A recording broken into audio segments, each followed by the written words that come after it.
Ce soir est un grand soir, car en ce jour du 2 décembre 1804, le premier consul de la République, Napoléon Bonaparte, est sacré empereur des Français en la cathédrale de Notre-Dame de Paris. Et Sa Majesté vous fait le grand honneur d'être convié au repas qui sera servi dans la salle à manger du Louvre en ce jour mémorable.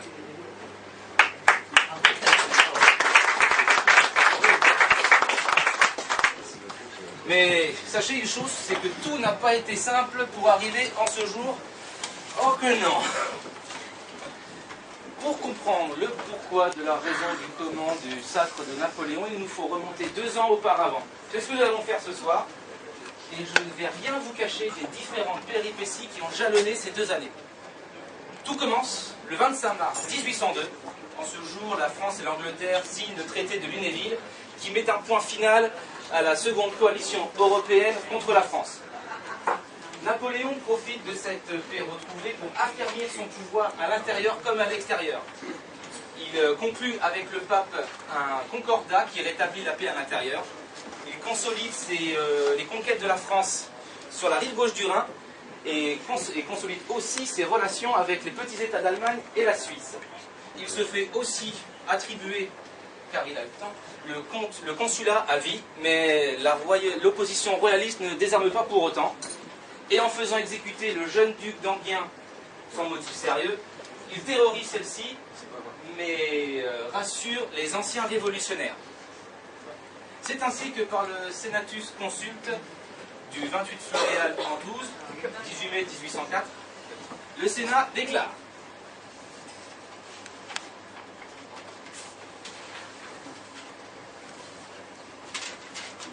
officiel. Article 1er. Le gouvernement de la République est confié à un empereur qui prend le titre d'empereur des Français. La justice se rend au nom de l'empereur par les officiers qui l'instituent. Article 2. Napoléon Bonaparte, premier consul actuel de la République, est empereur des Français. Article 3. La dignité impériale est héréditaire dans la descendance directe, naturelle et légitime de Napoléon Bonaparte, de mal en mal, par ordre de primogéniture et à l'exclusion perpétuelle des femmes et de leur descendance. Article 4. Napoléon Bonaparte peut adopter les enfants ou petits-enfants de ses frères, pourvu qu'ils aient atteint l'âge de 18 ans accompli et que lui-même n'ait point d'enfant mâle au moment de l'adoption. Ce texte curieux, appelé aussi Constitution de l'an 12, institue une monarchie sans pour autant abolir formellement la République. Et en ressortant des archives le titre d'empereur, ce qui rappelle Charlemagne et la Rome antique, il s'évite celui de roi qui provoque toujours l'ire chez les anciens révolutionnaires. Nous allons retrouver donc Napoléon qui, dans son bureau, a convoqué ses 2 principaux ministres, Charles Maurice de Talleyrand et Joseph Fouché, pour un entretien de la plus haute importance.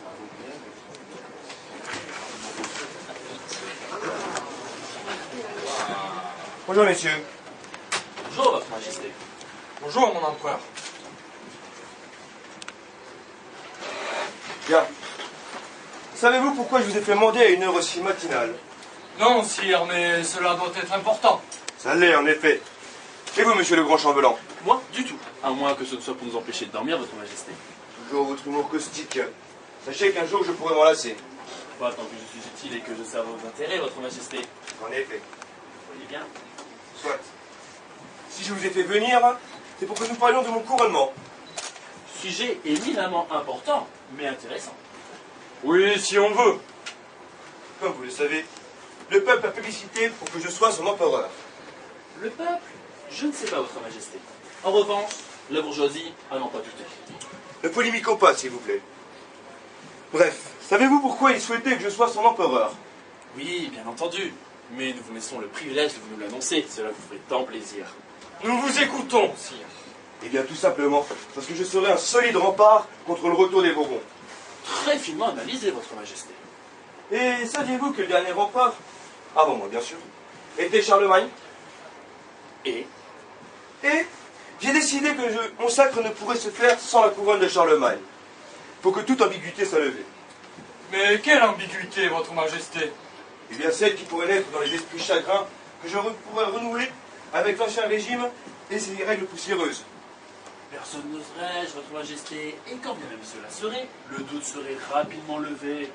L'empereur a raison, monsieur de Talleyrand. Il a toujours de mauvais sujets pour penser et colporter de mauvaises rumeurs. Bon, et alors, où est-elle la couronne de Charlemagne, messieurs? Eh bien justement, messieurs, je ne le sais pas. Et c'est pour cette raison que je vous ai réunis. Qu'est-ce à dire, votre majesté? C'est-à-dire, monsieur Fouché, que je compte sur vous pour la retrouver. Mais sire, je n'ai pas la moindre idée d'où elle se trouve, si tant est qu'elle soit quelque part. Peut-être bien, mais vous avez vos espions. Et je vais vous prier de les missionner pour la retrouver. Oui, si elle existe. Elle existe! Ou plus exactement, elle le doit. Elle le doit absolument. Vous saisissez? Oui, oui, votre majesté, bien entendu. Et vous, monsieur Fouché? Vous ne pourriez être plus clair. Bien. Nous pouvons donc passer au deuxième sujet de notre entrevue. Ah, parce qu'il y a un deuxième sujet. Mais bien sûr, monsieur le grand chambellan. Il ne vous a pas échappé que vous étiez présent. Non, non, bien entendu. Alors, s'il ne s'était agi que de la couronne de Charlemagne, je n'aurais convoqué que monsieur Fouché, seul. Or, vous êtes là. Qu'en concluez-vous? Je ne sais pas, votre majesté. J'attends la suite. Et vous, monsieur Fouché? Que vous allez aussi demander quelque chose à mon collègue. Puis-je ajouter que vous m'envoyez ravi? Vous le pouvez, monsieur Fouché, et je loue votre sagacité. Je vous remercie tous deux de m'offrir la possibilité de me rendre utile et efficace. Pourrais-je enfin connaître l'objet de ce que vous allez me demander, votre majesté? Bien sûr, monsieur le grand chambellan. Je veux que mon sacre se fasse sans faille d'aucune sorte. Et pour cela, je vais vous demander de m'établir la liste des personnes que nous devons obligatoirement inviter, sans en oublier aucune. Voilà bien une délicate mission, votre majesté. Mais, bien sûr, mais qui d'autre que vous pourrez la mener à bien? Vous me flattez, votre majesté. Et vous aimez cela?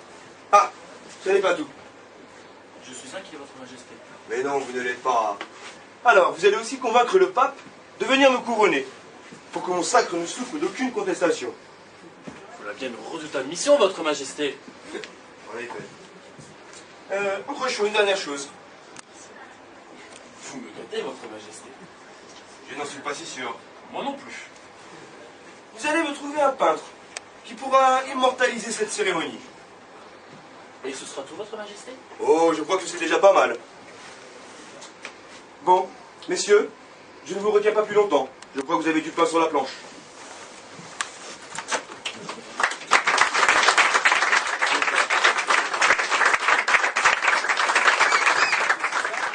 Ce soir, c'est soupe de tomates basilic, quenelle de fleurs du maquis et sa charcuterie corse. Donc je pense que ce soir, ça sera le plat qui représentera le plus la Corse, qui aura le plus de saveur corse, puisque tous les produits que nous avons utilisés, ou presque, eh bien, proviennent de la Corse. Donc, je vais commencer par vous expliquer comment nous avons réalisé le potage. Donc, pour la soupe de tomates, donc, nous avons pris des tomates, donc on a fait toutes les préparations préliminaires sur la tomate. On a enlevé le pédoncule, on a enlevé la peau pour ne pas retrouver d'amertume dans la soupe. Et ensuite, on les a mixés avec du basilic, donc pour obtenir cette soupe. On peut lier la soupe avec du pain, comme de la façon d'un gazpacho, pour retrouver une certaine texture assez épaisse. Donc ensuite, nous avons fait dans votre soupe, il y aura une quenelle de fleurs du maquis. Donc en fait, la fleur du maquis, est-ce que quelqu'un sait ce que c'est la fleur du maquis? Non? Personne n'a été encore ici. Alors, vous n'avez pas le droit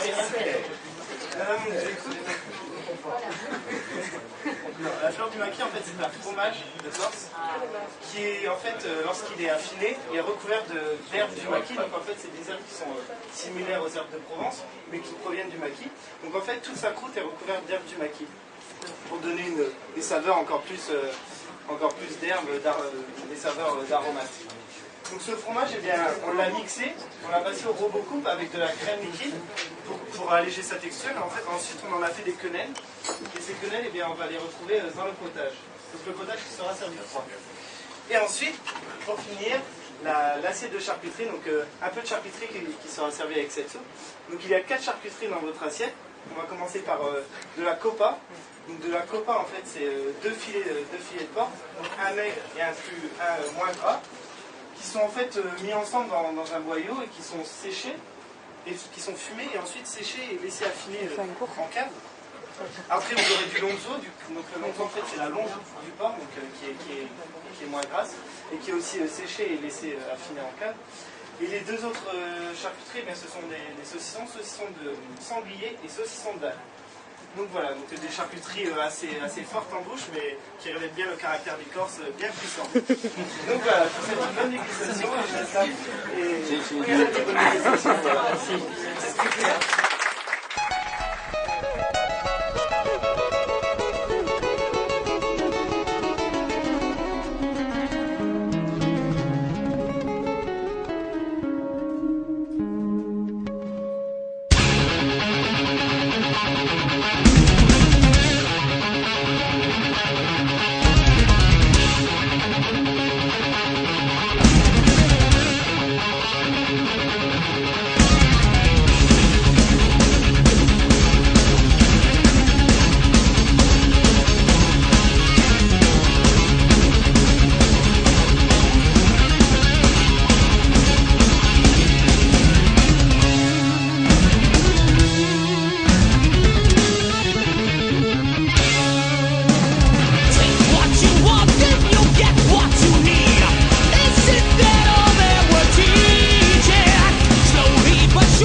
Son usage infâme des pouvoirs qui lui ont été confiés. Il dira qu'il avait l'honneur d'être inscrit sur ses tablettes à la colonne des morts. Il se battant pour sauver sa vie, il participera activement au complot qui mènera à la chute de Robespierre. Puis au nom du directoire, Barras le nomme ministre de la police le 2 Thermidor en 8, le 20 juillet 1799. Il récupère son poste de ministre de la police qu'il avait perdu quelque temps. Mais malheureusement pour lui, il est frappé par l'ordonnance du 12 janvier 1816. Là, c'est la Restauration, Napoléon a abdiqué. Donc Louis XVIII revient sur le trône. Il n'a pas oublié que Fouché avait voté la mort de son frère. Donc il l'envoie en exil en tant que régicide. Il y mourra d'ailleurs à Trieste en 1820. Assisté par le prince Jérôme Bonaparte, qui sous ses ordres et sa surveillance, brûle pendant 5 heures tous ses papiers. C'est ainsi que disparaît sans doute l'histoire secrète du consulat, du directoire et du Premier Empire. Et c'est ainsi que par des bribes retrouvées de ci de là, et par une enquête plus que minutieuse, vous pouvez me faire confiance là-dessus, nous avons pu vous reconstituer les faits que nous vous narrons aujourd'hui. Les autres protagonistes de cette réunion sont eux aussi des personnages hauts en couleur. Et ils se sont mis sur leur 31. Commençons par Ruud van Helsing. Qui est Ruud van Helsing? C'est un ténébreux professeur et chasseur de monstres. Les missions les plus dangereuses lui sont confiées, ce qui l'a mené jusqu'aux confins de l'irréel. Il a combattu le comte Dracula, Mr. Hyde, les vampires et les loups-garous. C'est vous dire qu'il lui en faut beaucoup pour l'impressionner. Et en plus, il a un pistolet. Ensuite, nous avons Colorado Jones. Tout comme son frère Indiana, c'est un aventurier et un professeur d'archéologie fictionnel. Et enfin, Charles-Louis Schulmeister. Vous connaissez peut-être ce nom? Oui, c'était le plus célèbre espion à la solde de Napoléon. Après un passé de contrebandier habile, qui le mènera jusqu'à la fortune, il est présenté à Napoléon par l'aide de camp de Jean Ratch. Fin, rusé et totalement dévoué à Napoléon, les missions de confiance lui sont confiées, mais elles sont restées mystérieuses.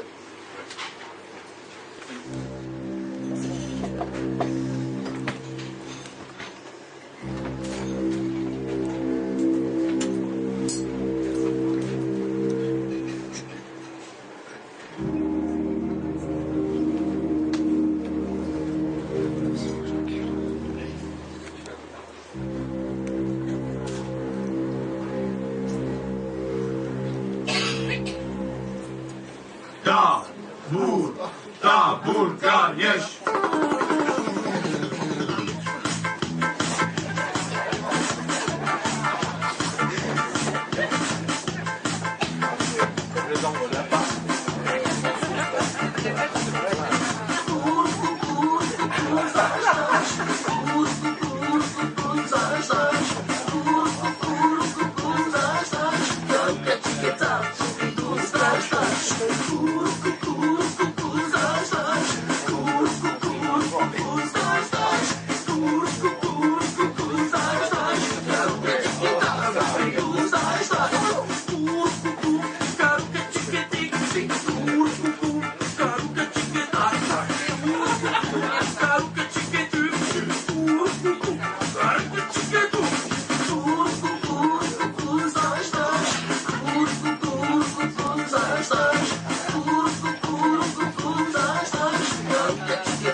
Bonsoir, messieurs. Content de vous voir tous les trois.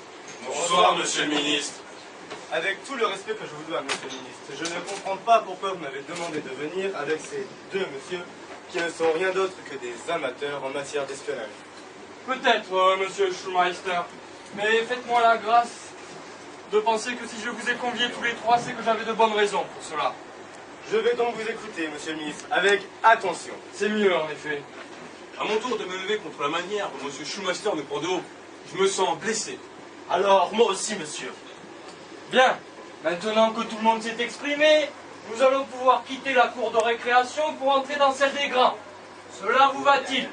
Parfait, monsieur le ministre. Et si vous en disiez un peu plus sur le contenu de cette mission? Qui doit être une mission de la plus haute importance, enjouée par le fait que vous nous ayez réunis tous les trois. Ceux qui sont ceux-là pourraient relever de la plus grande plaisanterie. Mais cela n'en est pas une, vous pouvez m'en croire. Alors allons-y. J'ai hâte de savoir ce qu'il me vaut de côtoyer ces deux énergumènes dont je ne goûte pas du tout le travail. Et moi, monsieur Schulmeister, sachez que je n'apprécie guère vos méthodes de travail. Moi, c'est encore plus radical. Je ne vous aime pas, monsieur Schulmeister. Bravo, monsieur. Quelle équipe de choc vous allez former tous les trois. Ah bon? Vous croyez? Moi, je crois pas. En général, je travaille seul. En général, oui. Mais là, nous sommes sur du particulier. Soit. Je vous écoute donc. L'empereur envisage de se faire sacrer dans les prochaines semaines. Ce n'est un secret pour personne. Ne m'interrompez pas, monsieur Schulmeister. Et si Napoléon envisage de se faire sacrer empereur, c'est pour protéger la France contre le retour des Bourbons. Dieu nous garde de ce fléau. Si vous voulez. Jusque-là, tout est clair. Mais je ne vois pas en quoi et pourquoi nous allons intervenir. Un peu de patience, messieurs, j'y arrive. Je crois deviner. Ça m'étonnerait. Moi aussi. Et les 15 phalanges dans le coin de votre gueule. Ça vous impressionnerait, monsieur Jones? Ah oui, beaucoup, oui. Prétentieux. Sombre brute. Messieurs, je vous en prie, un peu de calme. Monsieur le ministre, continuez. J'ai hâte de connaître la suite. Vous n'êtes pas sans savoir qu'avant Napoléon, le dernier empereur s'appelait Charlemagne. Oui, oui. Je connais quand même l'histoire jusque-là. J'entrevois la mission. Moi, je n'entrevois rien du tout. C'est un peu plus normal, monsieur Schulmeister. Le professeur Van Helsing et moi-même avons le sens de la déduction beaucoup plus aigu que le vôtre. Monsieur le ministre, s'il vous plaît, pourriez-vous aller au bout de votre raisonnement le plus vite possible, car je crois que mes 2 points ne vont pas résister à la tentation. Les démangeaisons deviennent de plus en plus pressantes. Eh bien, l'empereur a décidé qu'il ne pouvait être sacré en plaçant sur sa tête la couronne de Charlemagne. La vraie? Évidemment, sinon je ne vous aurais pas dérangé. Où est-elle? Je n'en ai pas la moindre idée. Ah, c'est là que nous intervenons. Tout à fait. D'accord. Désolé, mais là, c'est la merde. Ah, je ne vous le fais pas dire. D'accord. La mission est très compliquée, mais j'imagine qu'elle pourrait être aussi très périlleuse. Assurément. Bon, compris. Mais pourquoi nous 3? Je pense que j'ai quand même un réseau assez large, il me semble. J'en doute fort, monsieur Schulmeister. Bon, exprimez-vous. Je vais le faire de vos chefs. Monsieur Schulmeister, vous serez le chef de mission. Ça démarre mal. Très mal, en effet. Professeur Jones, nous avons besoin de vous pour vos connaissances en matière archéologique et pour votre esprit aventureux qui fait que vous ne renoncez jamais. En outre, votre connaissance de l'Égypte et des civilisations anciennes pourrait nous être d'un précieux concours, même si je pense que la couronne ne se trouve pas de ce côté-ci de la planète. Merci pour tous ces compliments, monsieur le ministre. Professeur Van Helsing, votre combat permanent contre les forces du mal pourrait s'avérer des plus utiles dans la conquête de la précieuse couronne. D'autant plus que quelque chose me fait dire que c'est vers l'Est que nous devons orienter nos recherches et que c'est là que vous avez prouvé votre efficacité. Monsieur le ministre, pourquoi la piste de l'Est serait-elle la bonne? Je n'ai pas dit que c'était la bonne, mais simplement la plus probable, car Charlemagne venait de ces contrées. Très bien, monsieur le ministre. Excellente déduction. Je crois, oui. Et attendez, mais qu'est-ce qui vous fait dire que nous allons accepter de nous placer sous les ordres de monsieur Schulmeister? Parce que telle est la volonté de l'empereur, et que je doute que vous ne vouliez lui faire plaisir. C'est en effet une excellente raison. C'en est une, messieurs. Nous sommes tous d'accord, n'est-ce pas? Oui, monsieur le ministre.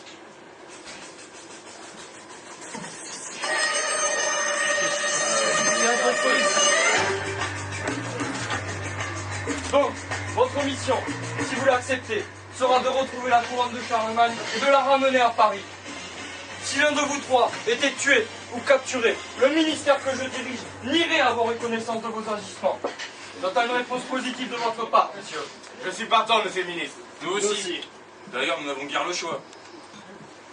L'empereur vous en sera gré, messieurs. Nous sommes d'accord? Espérons-le, hein. Bonne chance et au revoir.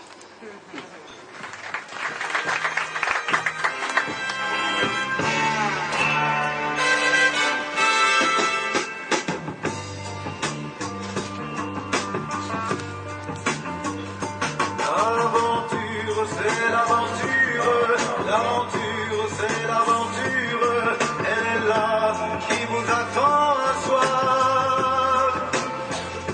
Pas de pitié, il est trop tard, il faut gagner et oublier.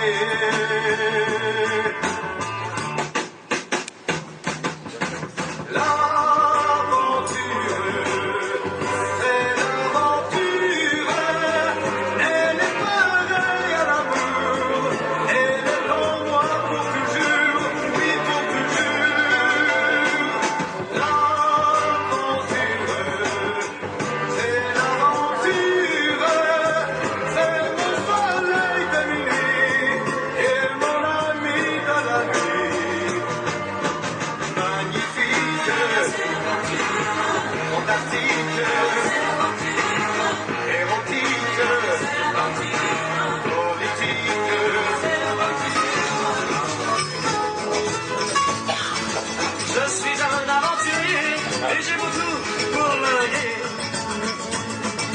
J'ai fait la vie à Varsovie, j'ai fait le mort à Baltimore, j'ai fait le A à Canberra. J'ai joué au dé à Yaoundé, j'ai joué au dam à Amsterdam, j'ai fait les gammes à Birmingham. Je suis un aventurier avec lequel il faut compter. Je suis un aventurier avec lequel il faut compter. J'ai été borné à borner.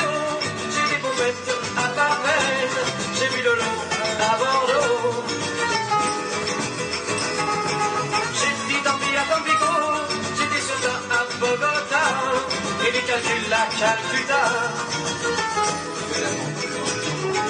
À moi, faut pas m'en raconter, parce que vraiment j'en ai bavé. À moi, faut pas m'en raconter, parce que vraiment j'en ai bavé.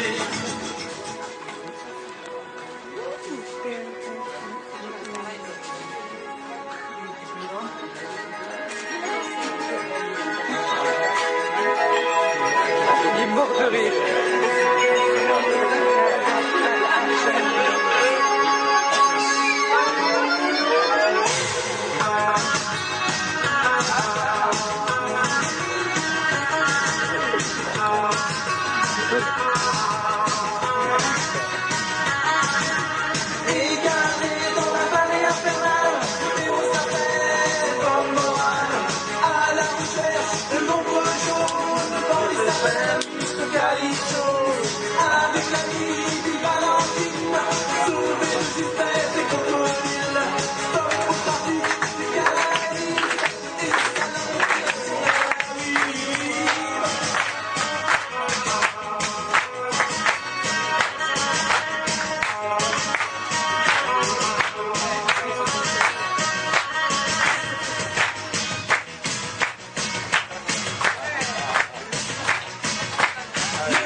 Les queues de langoustine rôties au sésame avec son accompagnement, ça s'appelle tout ça à terre.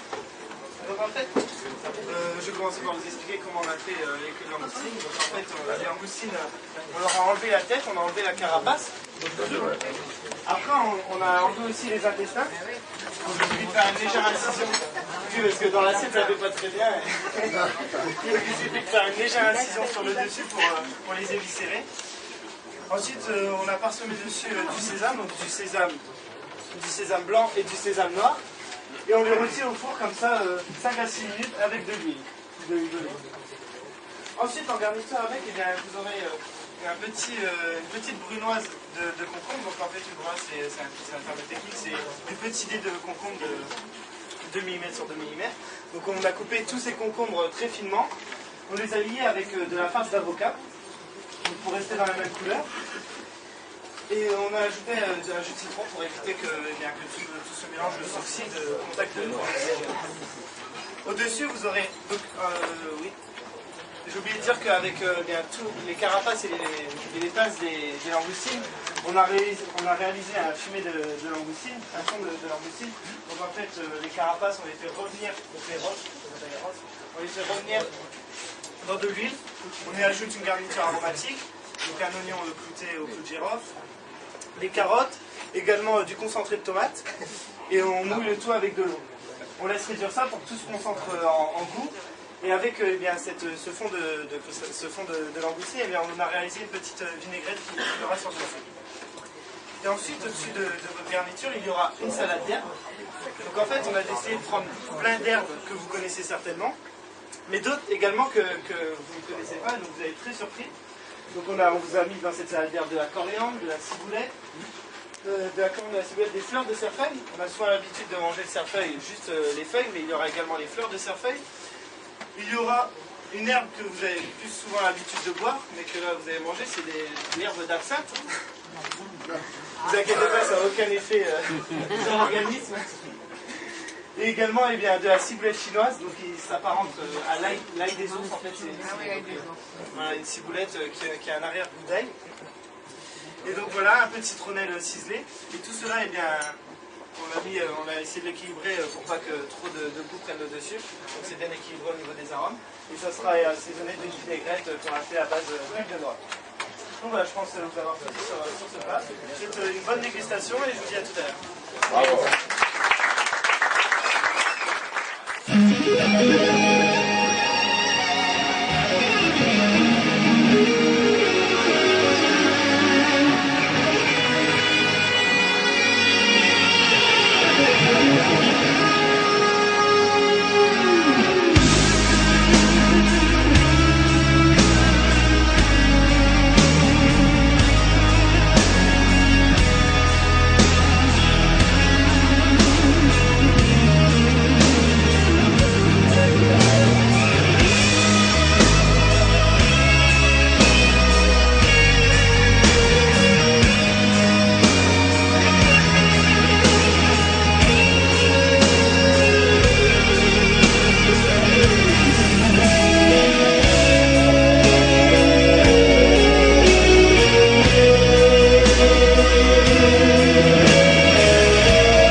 Charles Maurice de Talleyrand-Périgord est certainement l'un des esprits les plus fins, les plus brillants de son époque.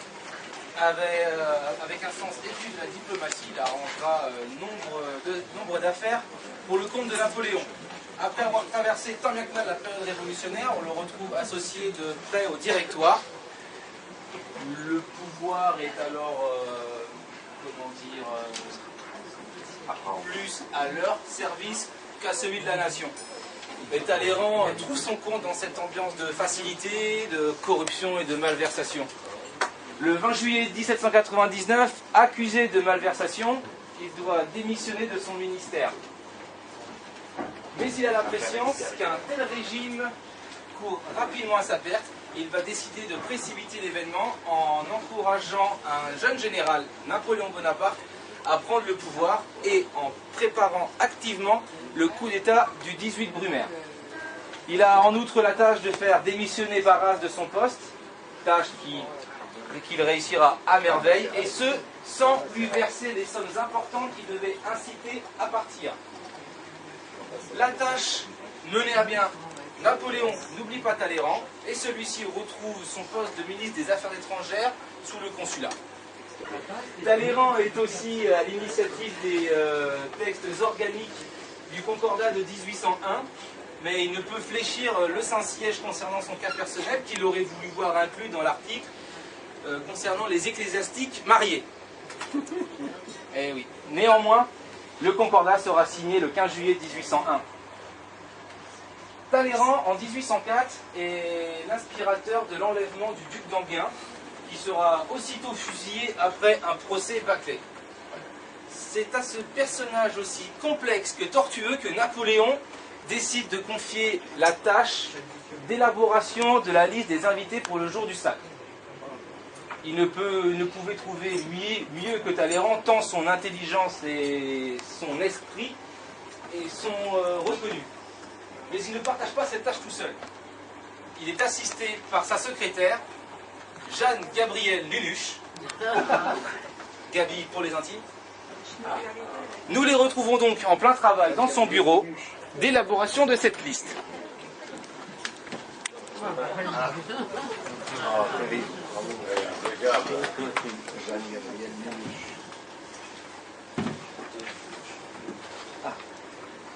Alors, ma Gabi, s'il vous plaît, étudiez cette liste.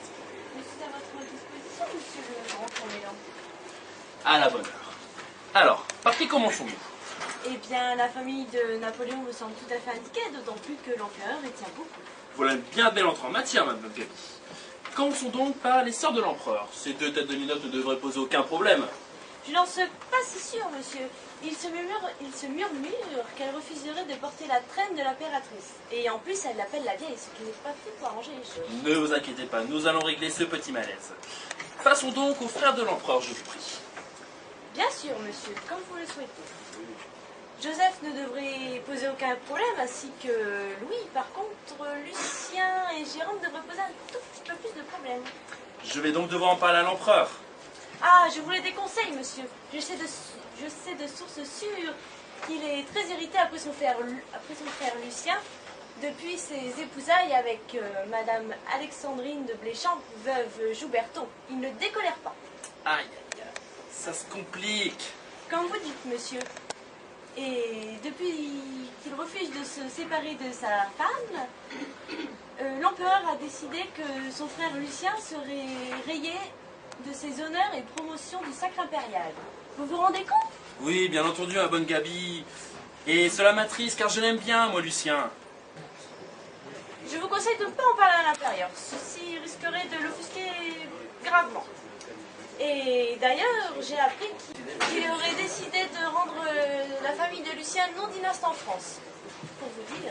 Aïe, aïe, aïe, quelle famille compliquée. Vous pouvez le dire, monsieur. Et le petit Jérôme, alors? Mais je vous conseille de l'oublier aussi, car lui aussi aurait contracté un mariage qui aurait déplu à l'empereur. Quelle famille compliquée. Vous pouvez le dire, monsieur. Bon, soit. Poursuivons. Et donc, concernant la mère de l'empereur, il paraît qu'elle ne s'entend guère avec sa bru. Le mot est faible, monsieur. Je dirais même qu'elle la déteste. Aïe, aïe, aïe, ça se complique. Et je dirais même un peu plus. Ah bon? J'en frémis d'effroi. Mais remettez-vous-en, monsieur. Je suppose qu'elle ne sera pas là lors de la cérémonie, car elle est très offusquée après l'empereur, depuis sa brouille avec ses deux frères. Aïe, aïe, aïe. Comme vous dites, monsieur. Aïe, aïe, aïe, aïe, aïe. Que voulez-vous que nous faisions, ma bonne Gabi? Avez-vous une solution? Eh bien, je vous propose de la contacter plus vite afin de juger ses intentions. Je n'ose pas, elle me glace le sang. Pourriez-vous le faire à ma place? Bien sûr, monsieur. Mais il faudra le faire sans tarder. Je vous dirai vite, ma bonne Gabi.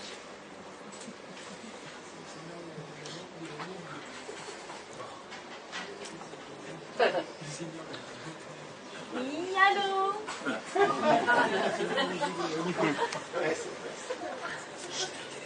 Bonjour, Madame Napoléon. Bonaparte. Ici, Nunuche Gabriel, je suis la secrétaire particulière de Monsieur de Talleyrand. Pardon? Vous ne voulez pas me parler? Pourquoi je vous appelle? Eh bien, c'est-à-dire que Monsieur de Talleyrand a une question de la plus haute importance à vous poser. Oui? Oui? Il vous appelle lui-même? Eh bien, c'est-à-dire que Monsieur de Talleyrand est très très malade et je ne pense pas qu'il ne pourra vous rappeler de sitôt. Oui, madame. Je lui transmettrai le message dès que je le verrai. Alors, dit-elle. Regardez, monsieur, je ne comprends pas tenir à la friture. Oui, madame, excusez-moi. Ah oui, cette question. Vous savez que votre fils, notre bien-aimé empereur, souhaite être couronné le 2 décembre prochain. Oui. Pardon, je ne vous entends pas très bien. Oui. Oui. Je transmettrai le message, madame. Mais dommage, madame. Au revoir. Alors, qu'a-t-elle dit? Eh bien, qu'elle ne viendrait pas, monsieur. Aïe, aïe, aïe, aïe, aïe, aïe, aïe, aïe. Oui. Et c'est tout ce qu'elle vous a dit? Presque. Comment presque? Vous me gênez, monsieur. Allez-y, ma bonne amie, pas de secret entre nous, voyons. Si vous insistez. J'insiste. Soit. Elle a précisé qu'elle souhaitait que vous vous étouffiez de rage et que l'empereur ne vous pardonne pas son refus. Oh, quelle famille, mon Dieu. Vous entendez quelqu'un, ma bonne Gabi? Ah, moi, non, mais vous, oui, il me semble, monsieur. Et pourriez-je vous redonner du lustre à ma mémoire qui devient défaillante tout d'un coup, je vous prie? Bien sûr, monsieur. Dois-je vous rappeler que vous avez convoqué le peintre de l'empereur à venir vous voir? Bah ça alors, je m'en souviens guère. Mais bon, ce n'est pas grave. Faites-le entrer, je vous prie.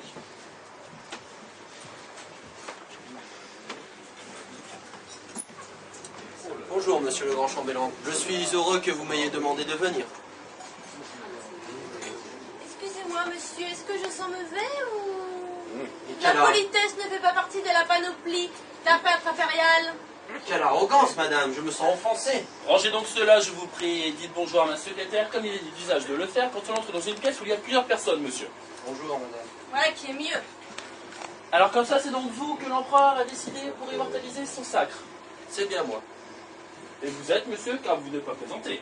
Pardonnez-moi, je manque à tous mes devoirs. Il est vrai.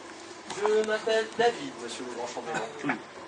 Ah oui, mais j'ai déjà entendu parler de vous quelque part. Jean-Louis David, c'est ça? Pas exactement, monsieur le grand chambellan. Jean-Louis, c'est mon frère, et il est coiffeur. Moi, c'est Jacques Louis, et je suis artiste peintre. Bon, les présentations en fait, montrez-nous une esquisse de votre œuvre, je vous prie. La voici, monsieur le grand chambellan.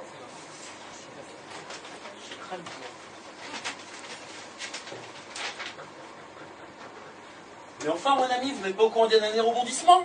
C'est-à-dire? C'est dire que Madame Mère ne vous honorera pas de sa présence. Elle ne se sent pas en état de faire le voyage. Mais bien sûr que je suis au courant. Et d'ailleurs, ce n'est pas sa santé qui l'empêche de venir. Sa défection relève plutôt d'une fâcherie. Oui, soit. Elle ne sera pas là et pourtant vous l'avez bel et bien représentée, monsieur. Eh bien, monsieur le chambellan, je connais bien l'empereur. Et je sais l'amour qu'il doit à sa mère. Et alors? Et alors, mon œuvre étant destinée à passer à la postérité, il restera dans l'avenir de tous que la mère de Napoléon était présente. Bon, très bien.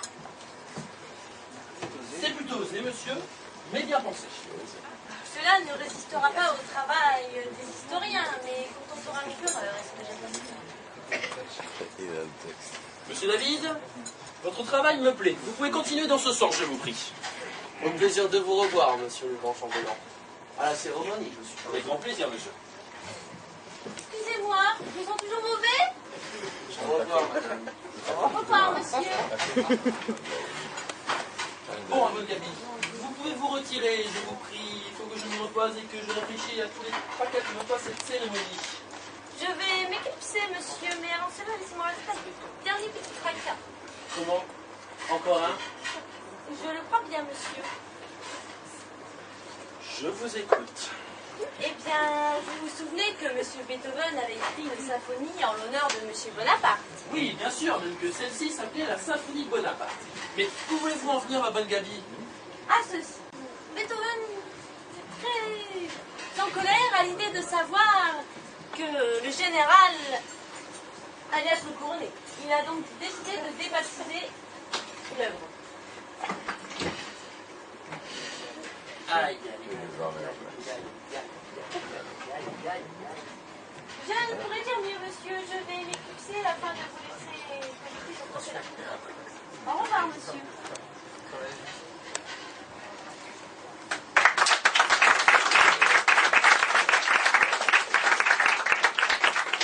La troisième symphonie héroïque marque une étape capitale dans l'œuvre de Beethoven.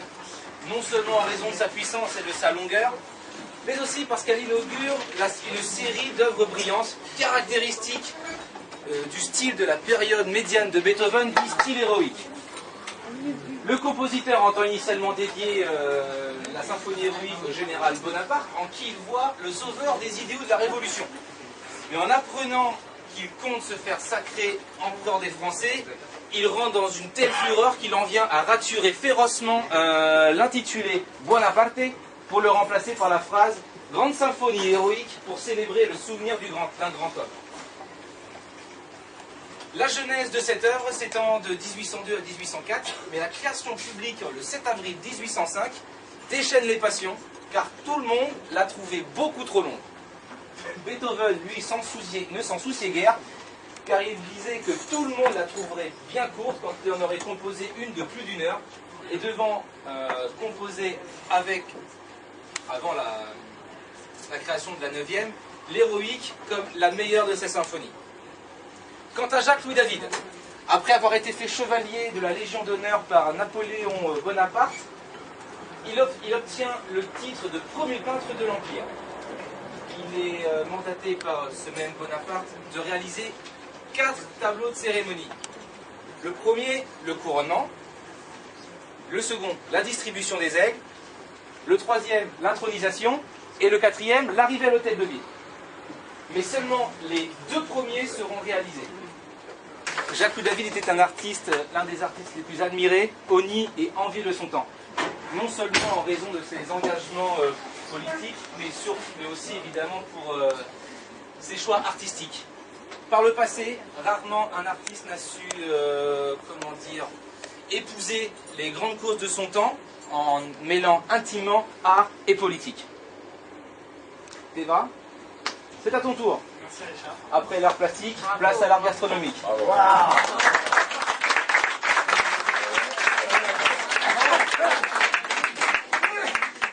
Alors moi je vais vous parler maintenant de la surprise de canard à l'orange.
Nos 3 espions sont de retour à Paris avec la couronne de Charlemagne, la précieuse relique est enfin arrivée à Paris.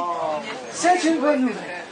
Napoléon va enfin pouvoir être heureux et pouvoir assouvir son amour immodéré des grands Césars et autres super empereurs de l'Empire de la Rome antique et contenter ceux qui voient en lui le garant contre le retour de la dynastie capétienne.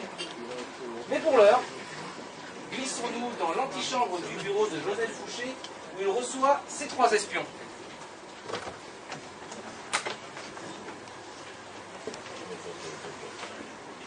Bien, monsieur. Je vois que votre mission s'est soldée par un succès.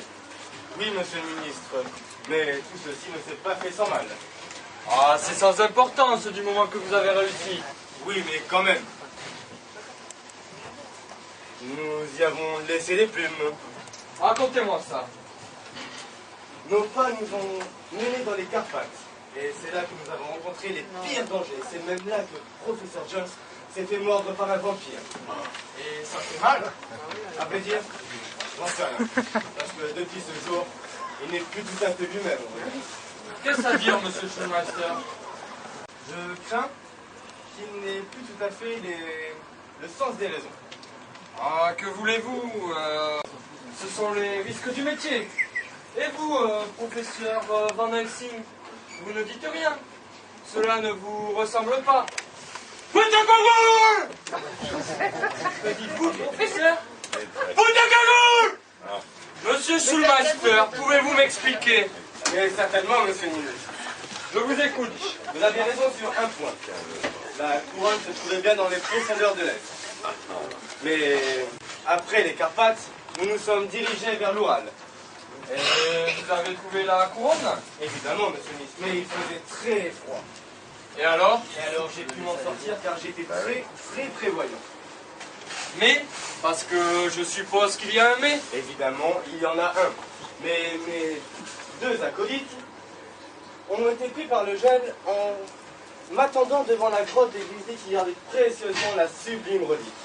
Et il fallait bien que quelqu'un s'occupe des gentils messieurs le temps que j'aille récupérer la couronne. Oui, c'était en quelque sorte une manœuvre de diversion. C'est exactement cela. Mais leur cerveau a complètement été gelé et leur circuit neuronique a été complètement pris. Ah, que voulez-vous, ce genre d'entreprise ne va pas sans risque. C'est juste, monsieur le ministre. Mon Dieu, mais que leur arrive-t-il? Le froid les envahit de nouveau. Ça leur arrive plusieurs fois par jour.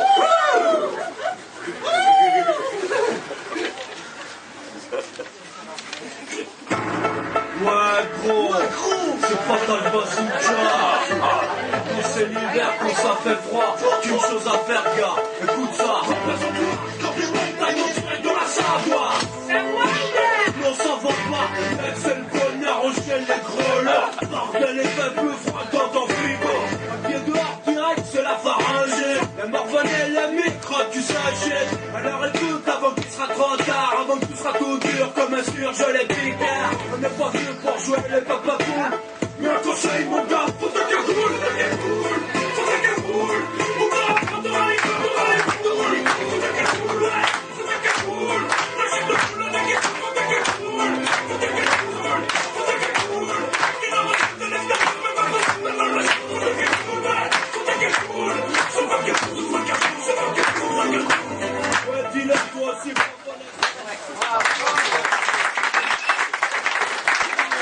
avec ses maîtres espions, car de toute façon la couronne de Charlemagne est de retour à Paris. Et intéressons-nous maintenant au dernier épisode des préparatifs du sacre, l'entrevue entre Napoléon et le pape Pie VII, que Talleyrand a su convaincre de venir honorer de sa présence la cérémonie. En acceptant de ratifier le 15 juillet 1801 le concordat conclu entre Rome et le gouvernement français, le pape Pie VII s'engage dans la voie d'une normalisation relative entre le Saint-Siège et la Première République française. L'empereur va être sacré, va rencontrer le pape Pie VII dans la forêt de Rambouillet pour une entrevue fortuite, si je peux m'exprimer ainsi. Mais il ne veut pas simplement se contenter d'une ratification par le peuple. Il veut absolument une onction religieuse pour pouvoir s'aligner sur les autres empereurs du moment, tels que le tsar de Russie ou le chef du Saint-Empire romain germanique. Comment se passe votre séjour à Paris? Très bien, votre majesté. Je ne suis pas venu ici pour faire du tourisme. Il est vrai, votre sainteté. Alors rentrons dans le vif du sujet. Votre réputation n'est pas usurpée. Je vous demande pardon. Droit au but, le plus vite possible, et en toutes circonstances, paraît-il. Vous égarez, monsieur. Non, non, je temporise tout au plus. Venons-en au fait. Je vous écoute. Je souhaiterais que vous bénissiez mon sacre. Oui, je le ferai, mais ne m'en demandez pas plus. Mais enfin, votre sainteté, je ne vous ai pas fait venir de si loin pour que vous ne passiez rien. Oui, c'est vrai. Donc, je déposerai la couronne à page sur votre tête. Qu'en pensez-vous? Il n'en serait être question une seule seconde. Je le ferai moi-même. Et sur celle de l'impératrice également. Je reproduirai ainsi le vieux rite carolingien. Comediante tragiante! Ahora, va bene. Non, pas tant que cela. Ah bon? Vous avez un problème, votre sainteté? Non, non, pas moi. C'est vous qui en avez un, votre majesté. Ah bon? Et lequel? L'impératrice est venue me voir hier soir. Elle devait être prise de remords, certainement. Et elle m'a avoué que votre union n'était que civile. Et alors? Et il va falloir régulariser votre union devant Dieu.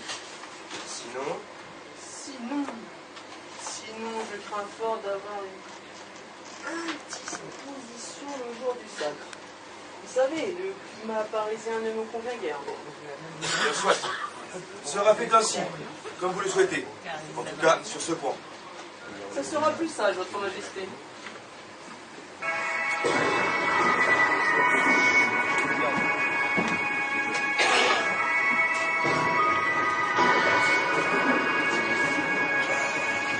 Un homme ancien pour royaume, roi sans couronne, enfermé dans cette piole. Mes rêves de monde, laissez ma tombe, sans diplôme, roi sans couronne, succès un fantôme. Mais qu'est-ce que tu crois? Je faisais ça comme ça, roi sans couronne, c'est la pause où je crois. Ça marchera pas peut-être, ça m'écrase un king. Je suis là pour piquer, mais si tu crois me taire, dans la lumière s'éteint, le rideau se baisse, un roi sans couronne, il est seul, mais sa tristesse. MP3, mon royaume c'est trop, un roi sans couronne, en attendant le trône. Poésie HLM, je fais ce que je sais faire. Du rap de tête, je suis la fierté de mes frères. Ma marque au fer rouge, elle peut noter la greffière. J'ai le flot infrarouge, je suis trop farouche, roi sans couronne. La bite qui traite de gueule, une fois de terre, une pure souche. Laisse mesure, tu fermes ta bouche. Verras pas mon visage, mais la capuche. Les sentiers que leur petit sur un chemin se met en bûche. Mais si je trébuche, je me mouille quand c'est le déluge. Peine la purge, en solo, je fais la luge. La neige tombe chez moi, même en été. C'est pas de la dramaturge, je billard à des filles d'un terreau. Mais qu'est-ce que tu crois? Je faisais ça comme ça. 300 couronnes, c'est la pause où je me crois. Ça marchera pas peut-être, ça m'écrase, t'inquiète. Je suis là pour piquer, mais si tu crois me taire. Quand la lumière s'éteint, le rideau se baisse. Un roi sans couronne, il est seul, mais sa tristesse. MP3, mon royaume c'est trop. Un roi sans couronne, en attendant le trône. En studio, c'est dit.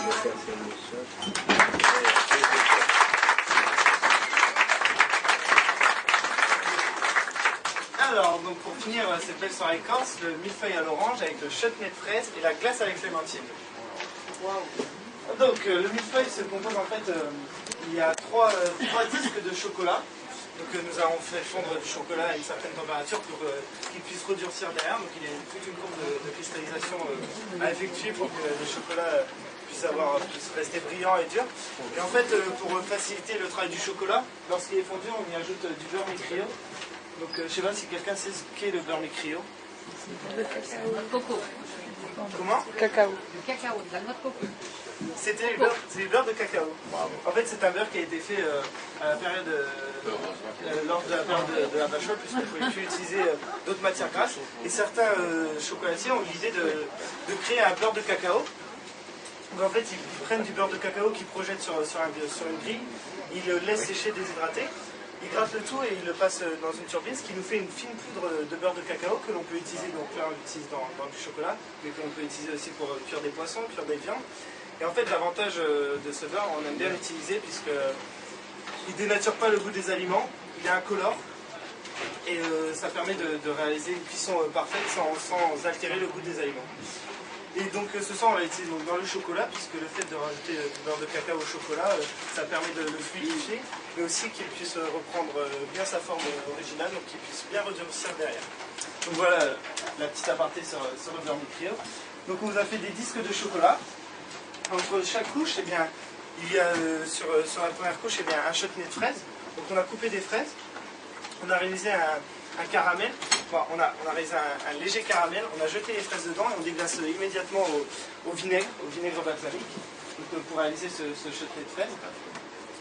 Ensuite, il y aura donc un deuxième disque de chocolat et sur le dessus des suprêmes d'orange sanguine. Donc des suprêmes, on a prélevé la chair des oranges sanguines. Donc, et pour finir, un troisième disque de chocolat. Et sur le dessus, eh bien, vous allez avoir une fleur comestible, une fleur d'acacia. Donc vous allez voir, je vous conseille d'essayer non, elle n'est pas mortelle. Je vous conseille d'essayer de la goûter puisque c'est très subtil. Ça a des petites touches de fleurs d'oranger et vous allez voir, il faut manger le pistil aussi avec. Ça a un petit goût sucré en bouche et c'est très agréable, c'est très surprenant. Donc je vous conseille d'essayer quand même de la goûter. Et sur le côté, eh bien, vous aurez une glace à la clémentine.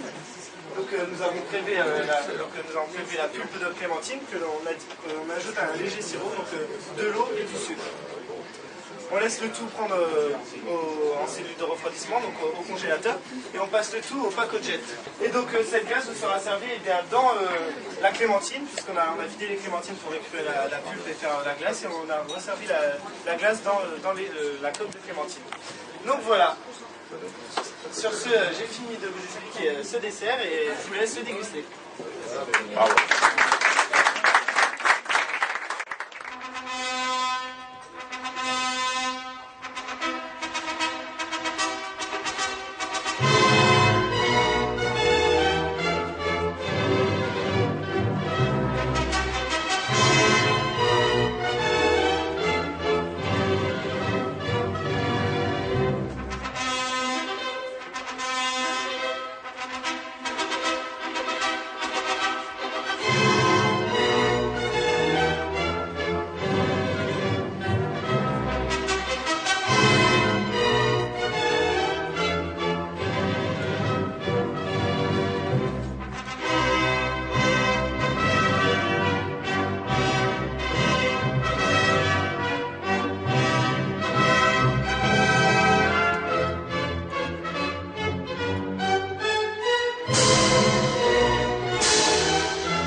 La cérémonie a donc lieu.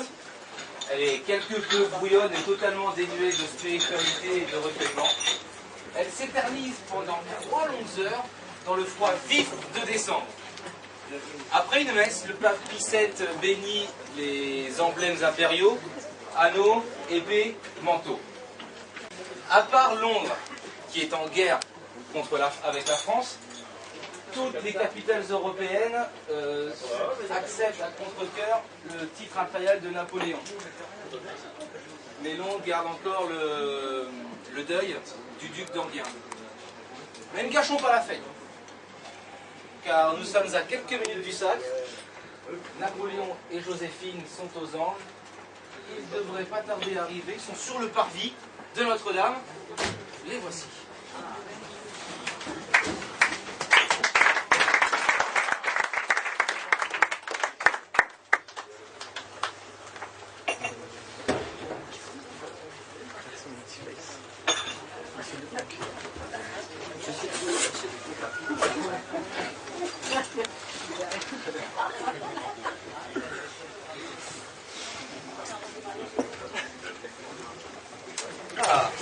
S'il te plaît. Non, Joséphine, pas aujourd'hui, pas ici. Aujourd'hui, c'est majesté. Pas petit Napo en sucre. Tu as vu le monde? Personne ne nous entend. Je n'en suis pas si sûr. Regarde discrètement le pape derrière et dis-moi ce qu'il fabrique.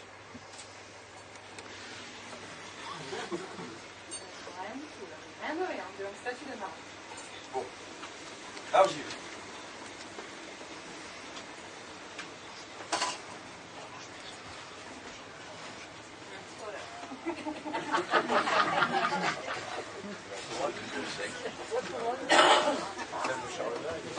Cabotin, va.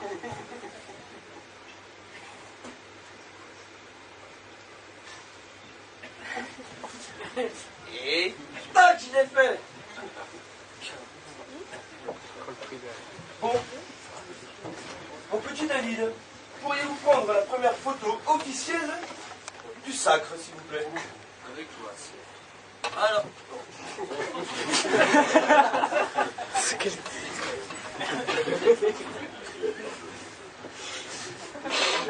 Alors, on descend. Un peu, encore, stop. Alors, on va prendre la photo maintenant avec Notre-Dame derrière, pendant qu'on est dans l'ambiance. Hein.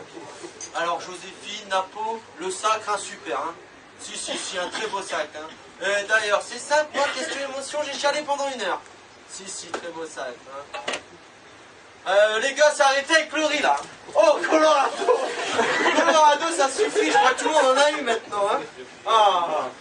Non, descendez pas plus bas, les enfants. Stop, on va prendre la photo maintenant. Ah, il y a encore des gens dans l'église. Ah. Eh ben, vous leur dites qu'on ne peut pas. De toute façon, j'aurai pas tout le monde sur la photo. Marguerite. Quoi? Il y a des gens importants dans l'église? Hein? Le pape? Ah oui, le pape.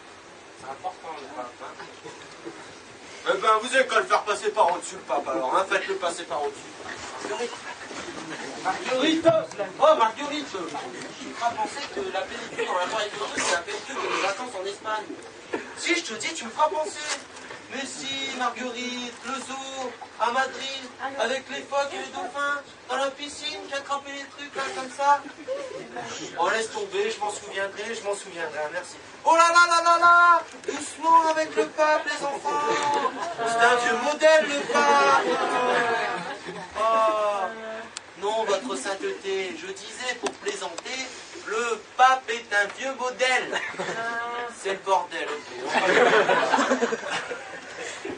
Bon, Colorado, arrête d'être Chloris. Ça suffit, là, hein. Bon sang. Bougez pas, je vais regarder, hein. Alors là, on est pas mal du tout. Ah ouais, non. Tata Pauline. Vous avez un chapeau. Oui, qui est superbe, en effet, oui. Mais qui est surtout énorme, Tata Pauline. Et oui, vous cachez au moins 4 ou 5 personnes. Comme ça aussi, Tata Pauline, ouais. Et comme ça aussi, ouais. Et oui, Tata Pauline, va falloir le retirer. Bon, maintenant, ça va. Voilà, bougez pas, un peu, je vais la distance. 1, 2, 3. Bon, Colorado, arrête avec Laurie, hein. Ça suffit, là, t'es chiant. T'es chiant avec Laurie, Colorado, hein. Bon sang. Joséphine, montre-toi de profil pour voir. Ouais. Non, c'est pareil, laisse tomber, hein. Napo, mon vieux, souris un peu. C'est ton sac, hein. C'est le moment ou jamais. Non, là, tu fais la grimace, Napo. Je t'ai demandé de sourire. De sourire. Pardon, Napo. Alors, détends-toi. Hein, et souris naturellement. Souris naturellement. Non? Bon, on va tout recommencer à zéro, Napo. Tu fais la gueule complètement. Complètement. Voilà. Et maintenant, tu souris tout doucement. Souris.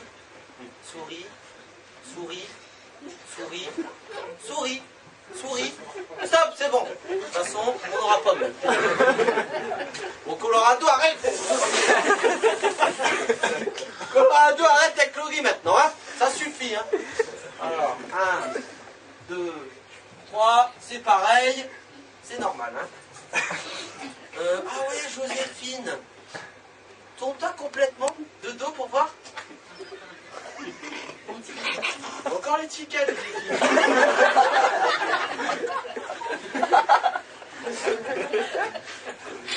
mais sinon, c'est original.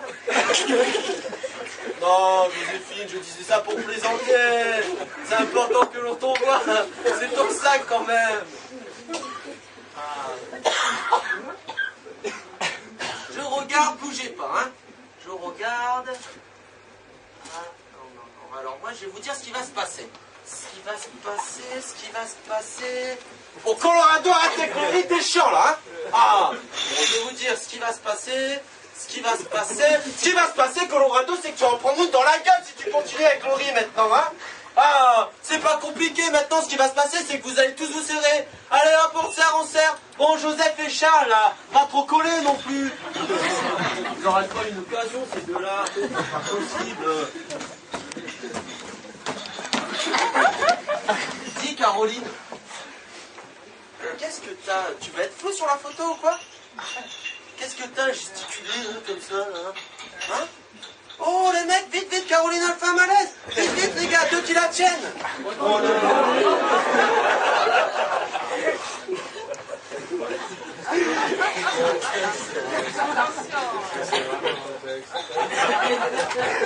Bon, alors attention, vous êtes prêts? Sourire. Bon, Joseph et Charles, vous avez qu'à vous rouler une galoche maintenant, au moins elle ne sera pas sur la photo celle-là, hein. Je te jure. Hein? Mais non, Marguerite, c'est pas une question de l'argent d'esprit, c'est juste que c'est le sac de Napoléon et Joséphine, et ces trucs-là, tu vois, bah ça attire l'œil. On voit que ça sur la photo, c'est pas possible. Alors, vous êtes prêts? Sourire. Bon, Rude. Je suis un peu étonné, tu vois, qu'à 45 ans, on éprouve encore un malin plaisir à faire des oreilles de lapin au pape, tu vois. Non mais tu vois, Rude, je suis quand même un peu étonné. Je te dis, Rude, tu vois, que Colorado encore il balance du rire. Hein? Et d'ailleurs, combien de kilos vous avez ajouté? T'as pris à Colorado? Hein? C'est pas Schulmeister? Hein? Eh ben tu vois, Schulmeister, quand je vois Colorado comment il cache la nourriture, je me demande quel monstre vous avez rencontré dans les Carpates. Marguerite, je me mêle de ceux qui me regardent, et si tu as quelque chose à dire, tu attendras qu'on rentre à la maison. Et d'ailleurs, on va pas y tarder à rentrer à la maison, car je ne resterai pas des heures de plus à ce sacre de merde. Eh oui, Napo, tu fais la gueule, mais ton sac, c'est un sacre de merde. J'invente rien, regarde le tableau là, tout le monde fait la gueule. Non mais oh, je te jure quoi. Et regarde-moi là, la nunuche là. Regarde-moi ça, elle a pioncé pendant 1 heure sur son missel à l'église. Elle a encore la page 28 qu'elle est gravée sur la gauche. Non mais oh, je te jure quoi. Bon alors, on va y aller. Non, Napo. Dis-moi, Napo. Il y a autre chose. Il n'y a pas que le sac. Alors, Tu t'es pris un PV ou quoi avant de venir? Oh mais tu me le dis, hein. Non mais regarde ta gueule, là. T'es comme ça, là. À faire la gueule. Non mais oh, hein? Oh ouais, le pape, hein? Poupoune, hein? Car je sais pas si c'est réglementaire de sacrer un empereur avec une couronne volée. Eh oui, tata Pauline, je suis désagréable. Mais que veux-tu? Je suis venu faire une photo. Tout simplement. Et là, j'ai l'impression de mettre en scène la campagne d'Égypte. Eh ben écoute, s'ils en ont ras le cul à l'église, ils ont qu'à se barrer par la crypte. Hein. Et d'ailleurs, c'est le conseil que je leur donne. Car s'il y a autant d'ambiance ici qu'au banquet, ils vont se faire chier, crois-moi. Alors qui se tire, hein? Bon.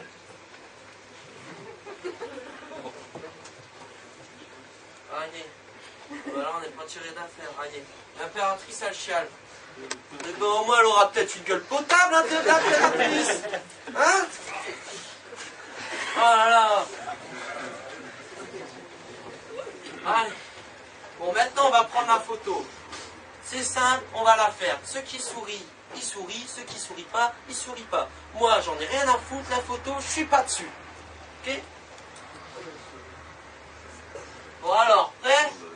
Les deux phoques, s'il vous plaît. Si vous pouvez faire un break de 3 secondes, ça serait sympa. Hein. Merci, hein. Alors, attention. Clac, c'est fait. Ceux qui ont du courage, ils viendront la chercher la semaine prochaine. Marguerite, tu viens, on se tire. Merci, on restera pas plus longtemps, hein.